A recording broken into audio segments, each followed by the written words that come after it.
अभी हम लोग बात करने वाले हैं हमारे 14वें टॉपिक के बारे में या 14 टेक्निक के बारे में। तो इसमें सिंपल क्या क्या है ना कि जो तुम हो ना तुम हम अक्सर सुनते हैं ना कि किताबों में ग्रंथों में सुनते हैं कि तुम ना तो शरीर हो, ना तो अहंकार हो, ना तो कुछ भी हो जो गुण से रहित हो, गुण है तो वो तुम नहीं हो। तो थोड़ा सा इसको अलग तरह से समझने की कोशिश करेंगे कि ये ध्यान में आपके कैसे काम आ सकता है, ठीक है। और मैं वो उस तरह से भी नहीं बोलूँगा कि तुम खुद को शरीर मत मानो और खुद को शरीर मानो, दोनों ही मान्यताएं ही हैं कि दोनों मान्यताएं। तो पहले क्या होती है, हम जब अध्यात्म में उतरते हैं तो कहीं ना कहीं हम छोटे रूप में पहले तो अपने मन में एक मान्यता बना लेते हैं कि मैं शरीर नहीं हूँ। और जब हम ये मान्यता बनाते हैं ना कि मैं शरीर नहीं हूँ, तो आप शरीर न होने का भाव नहीं रखते हो, आप एक नई मान्यता से दूसरे मान्यता पे शिफ्ट कर जाते हो। आपको लगता है कि आपने कुछ अलग किया है, लेकिन आपने कुछ अलग नहीं किया है, आपने अपने बस मान्यताएं बदली है, कुछ परिवर्तन नहीं हुआ है। तो फिर जब हम आगे इसमें बढ़ते हैं तो हम ये कहते हैं मैं परमात्मा हूँ, मैं ब्रह्म हूँ, मैं सत्य हूँ। लेकिन फिर भी कहीं ना कहीं हम अपनी मान्यताओं को ही बदल रहे होते हैं। और जो आगे चल के होता है ना कि जो हमारी जो सत्य है ना, जो हम कहते हैं कि मैं ब्रह्म हूँ, ये आगे चल के हमारी ही मान्यताएं बन जाती है और हमारा ही सहारा बन जाता है कि कुछ मैं हूँ वो मन में कहने के लिए। ये हम बार बार दोहराते रहते हैं कि मैं आत्मा हूँ, मैं आत्मा हूँ।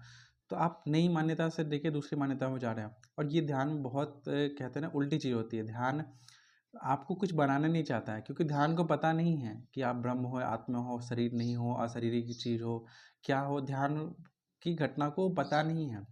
ध्यान आपको वो करना चाहता है जो आप नहीं हो, आपको मान्यताओं और शब्दों से खाली करना चाहता है। लेकिन हम क्या करते हैं ना, उन शब्दों और मान्यताओं में ही नए रूप अपने मन में रख रख लेते हैं, उसकी नई परिकल्पना रख लेते हैं, जिससे हम और आगे सोचते हैं कि नहीं। और इससे क्या होता है ना, जब हम ऐसे ऐसे मान्यताओं को और गहरा करते जाते हैं ना, फिर हमें जब और ज़्यादा जितनी मान्यताएं गहरी होती है ना, तो धीरे धीरे क्या होता है ना कि ये हमारी आदतें बन जाती है। और जब आदतें बनती है ना, तो हमें ऐसा भ्रम होता है कि हमारी आध्यात्मिक उन्नति हो रही है, हम लोग आध्यात्म में ऊंचा जा रहे हैं। लेकिन ये पूरा का पूरा भ्रम होता है, यहाँ पे कोई वास्तविकता नहीं है, पूरा ही पूरा भ्रम है। होता क्या है कि अ, हमें एक अलग टाइप का इल्यूजन होता है, क्योंकि हमने देखा है महापुरुषों की वाणी सुनी है। तो कभी कभी क्या होता है ना कि हमारी जो आदतें हैं ना, आदतों के कारण हमारी मान्यताएं उन तरह से हो जाती है जो असल में जो मुक्त पुरुष हैं उनके जो वचन हैं, उनकी बातें और हमारी मान्यताएं दोनों जो है ना बराबर लगने लगती है।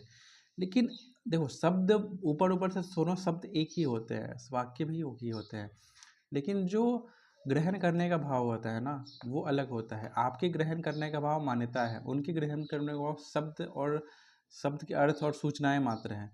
तो वो अगर किसी शब्द को ग्रहण करेंगे तो बस वो सूचना मात्र ग्रहण करेंगे, सूचना मात्र को ग्रहण करेंगे। लेकिन जब वो कभी ज्ञान देंगे ना, तो वो अपने अनुभव को बताने के लिए उस शब्दों का सहारा लेंगे। लेकिन हम क्या करते हैं कि हम उन शब्दों को ही अपना जीवन बना लेते हैं, उन शब्दों या जो लाइन है उनको जीवन बना लेते हैं। और आगे जब भी आप ध्यान करोगे ना, तो ये आपको बहुत ज़्यादा नुकसान देगी कि आप समझ रहे हो कि मैं ना तो आत्मा हूँ। तो इन सभी चीज़ पे आपका बार बार ध्यान जाएगा, जितनी बार आपका ध्यान जाएगा उतना ही आपका जो ध्यान है ना वो टूटते जाएगा, आप ध्यान से और ज़्यादा भटकते जाओगे।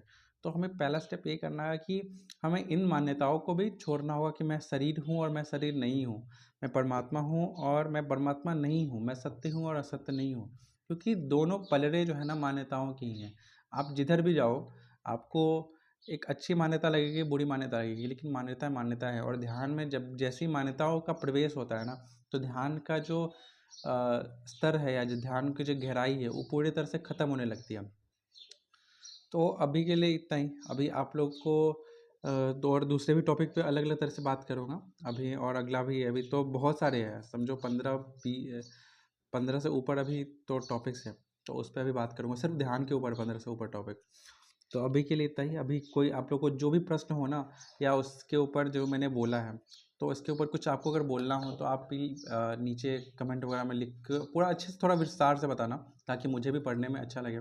और जो भी लोग और आगे पढ़ना चाहते हैं, तो एक साथ में जैसे ना कमेंट सेक्शन एक चर्चा का वैसे हो जाए, कि जैसे ग्रुप्स होते हैं ना, उस तरह से हम चाहते हैं कि ये जो कमेंट सेक्शन एक चर्चा का ग्रुप हो जाए, जहाँ पे हम लोग सभी लोग चर्चा करें कुछ ना कुछ, तो अगर मैं किसी टॉपिक पे बोल रहा हूँ तो आप लोग उस पर बोलो और दूसरे लोग उस पर ओपिनियन देंगे। मैं भी कुछ बोलूँगा, कहीं कहीं गलती लगी तो फिर मैं उसमें सुधार करने के लिए बोलूँगा।